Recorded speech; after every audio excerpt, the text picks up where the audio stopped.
का ये खास सेगमेंट स्टॉक सेंटर। और आपको बता दें कि हफ्ते के पहले कारोबारी दिन सोमवार को शेयर बाजार में दिखी जो तेजी है उसमें आज मामूली सी गिरावट देखी जा रही है। सेंसेक्स 200 अंक से अधिक की गिरावट के साथ में 80,500 के आसपास कारोबार करता हुआ दिखाई दे रहा है। वहीं बात करें निफ्टी की तो निफ्टी में 50 अंक और बैंक निफ्टी में 300 अंक से अधिक की गिरावट देखी जा रही है।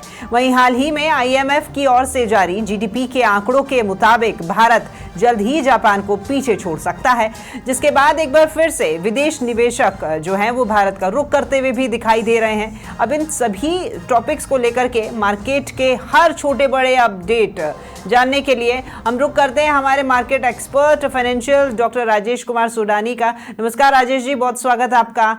और अब आपसे हम जानना चाहेंगे कि आज जो बाजार का हाल है वो कैसा रहने वाला है, कौन से ऐसे सेक्टर हैं जिसमें आपको लगता है कि खरीदारी के मौके बन रहे हैं?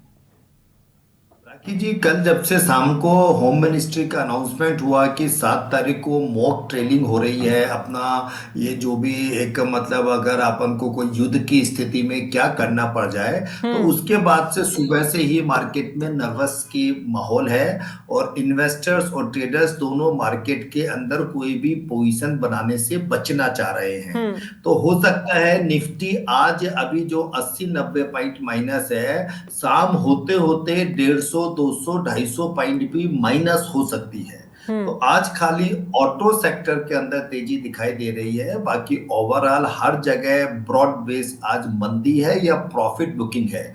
तो जिन लोगों की पोजीशन लॉन्ग बनी हुई है वो 24,333, मैं निफ्टी का फ्यूचर बोल रहा हूं, 24,333 का स्ट्रिक्ट स्टॉप लॉस रखकर ही अपनी पोजीशन रखें। आज और कल मार्केट डल टू नेगेटिव रहने के ही चांस है। ठीक है, ये वही लेवल्स हैं जिनका ध्यान में रख करके आज मार्केट में आगे बढ़ना है इन्वेस्टर्स को।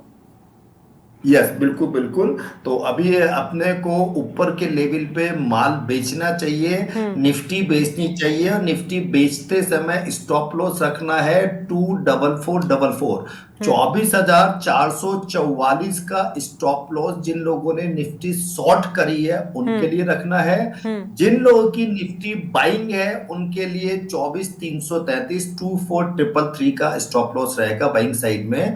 Overall market dull to negative रहने के चांसेस ज्यादा है। राकेश जी, ठीक है। राजेश जी, आज के दिन आपको क्या लगता है कौन सा ऐसा सेक्टर है जिसमें सबसे बेहतर प्रदर्शन करता हुआ वो दिखाई दे रहा है, और उसी के बारे में आप बताएं इन्वेस्टर्स को। ऑटो कंपनीज की 1 तारीख को फिगर बहुत अच्छी आई है, आंकड़े अच्छे आए हैं। तो आज नीचे के लेवल पे ऑटो सेक्टर के अंदर बाइंग दिखाई दे रही है। खाली एकमात्र सेक्टर है ऑटो जहां पर बाइंग दिखाई दे रही है, बाकी हर जगह प्रॉफिट बुकिंग दिखाई दे रही है। ठीक है। और IMF के वर्ल्ड इकोनॉमिक डेटा के मुताबिक भारत और जापान की GDP में अब राजेश जी एकमात्र $1 ट्रिलियन का ही डिफरेंस रह गया है। अब ऐसे में भारत दिसंबर तक जापान को पीछे छोड़कर चौथी सबसे बड़ी अर्थव्यवस्था बन सकता है। इसको आप किस तरीके से देखते हैं और इन्वेस्टर्स को आपकी क्या राय इसको लेकर?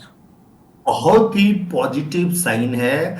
देखिए, हम लोग बार बार कह रहे हैं कि बाहर हम लोग बहुत लकी हैं, आप और हम, जो हम भारत को विकासशील कंट्री से विकसित कंट्री होते हुए देखेंगे।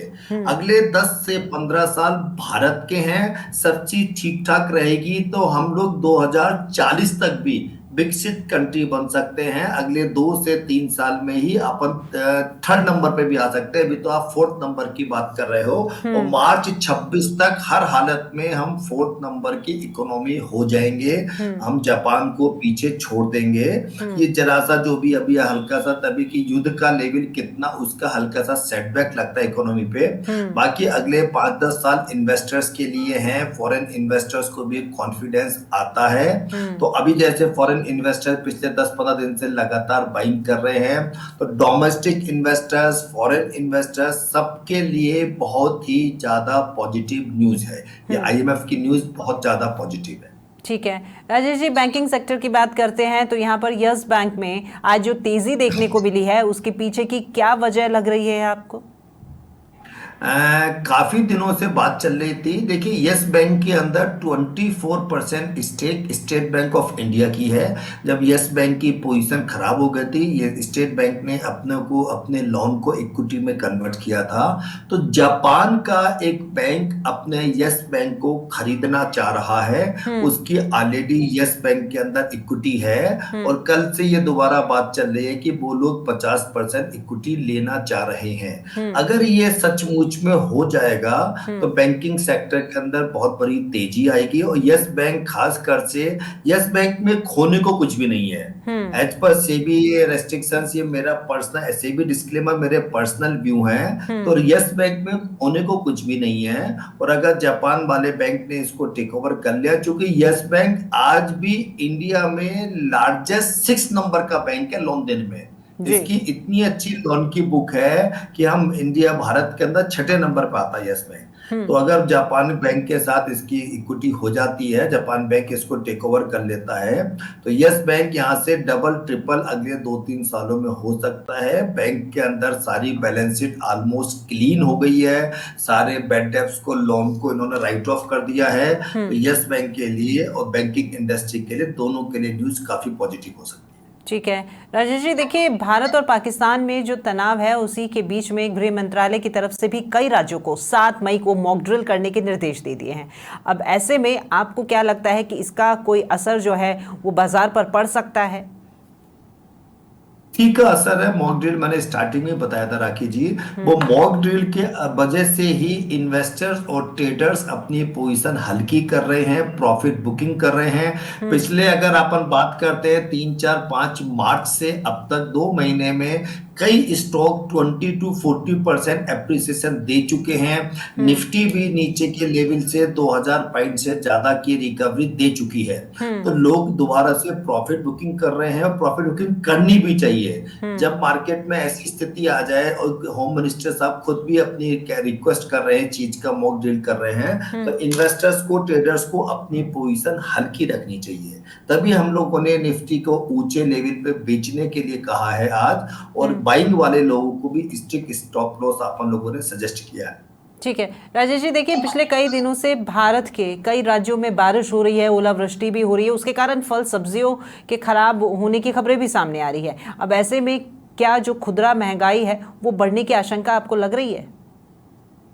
क्या कि ग्लोबल वार्मिंग की वजह से मौसम आज का बिल्कुल चेंज होता जा रहा है। कब गर्मी कहाँ पर ज्यादा हो जाए, कब गर्मी कम हो जाए, उसके साथ में जो ओले का मौसम नहीं है, ओले गिर रहे हैं, तो फसल पे निसंदेह निगेटिव इम्पैक्ट जा रहा है। उससे कुछ मुद्रास्फीति 25 पैसे से 50 पैसे बढ़ने के पूरे पूरे चांस हैं। लेकिन अब ये जो ओलावृष्टि हुई है, ये 2-3 स्टेट में ही ज्यादा हुई है। भगवान से ये प्रार्थना है कि ये ऐसे समय पे ओलावृष्टि नहीं हो। अगर ये 2-4-5 स्टेट में और होगी, तभी मुद्रास्फीति के दर पे फर्क पड़ेगा। अदरवाइज अभी अगर इतनी रह गए तो कोई दिक्कत नहीं आएगा। मुद्रास्फीति की दर कम होना जरूरी है, तभी आरबीआई अपनी पॉलिसी के अंदर, लोन के अंदर 25 से 50 पैसे कम कर सकता है। अभी इंटरेस्ट रेट डाउन की डिमांड है मार्केट में। ठीक है, और आज का मार्केट देखते हुए जिस तरह की गिरावट है बाजार में, उसमें, उस माहौल में कौन सा निवेश का आइडिया है जो आपकी रडार पर है, आप बताएंगे हमारे दर्शकों को? ज्यादा अच्छा रहेगा कि आज निवेश नहीं करें। ऊपर लेवल पे जो ऑलरेडी लिया हुआ है उसमें प्रॉफिट बुकिंग करें। हर समय हर दिन निवेश करना कोई बुद्धिमानी नहीं है। जब सही लेवल्स आएंगे तभी निवेश या बाइंग करेंगे। फिलहाल आज कोई निवेश का मेरे को समझ में नहीं आ रहा है चार्टिस्ट के हिसाब से, तो आज लोगों को मैं बोलूंगा कि अवॉइड करें। जबरदस्ती कोई राय देना सही नहीं है, तो अवॉइड करना चाहिए। चलिए ठीक है राजेश जी, बहुत शुक्रिया आपका हमारे साथ में जुड़ने के लिए और हमारे दर्शकों को ये तमाम जानकारी देने के लिए। तो आप देख रहे थे स्टॉक सेंटर, और आगे देखते रहे समाचार प्लस। नमस्कार।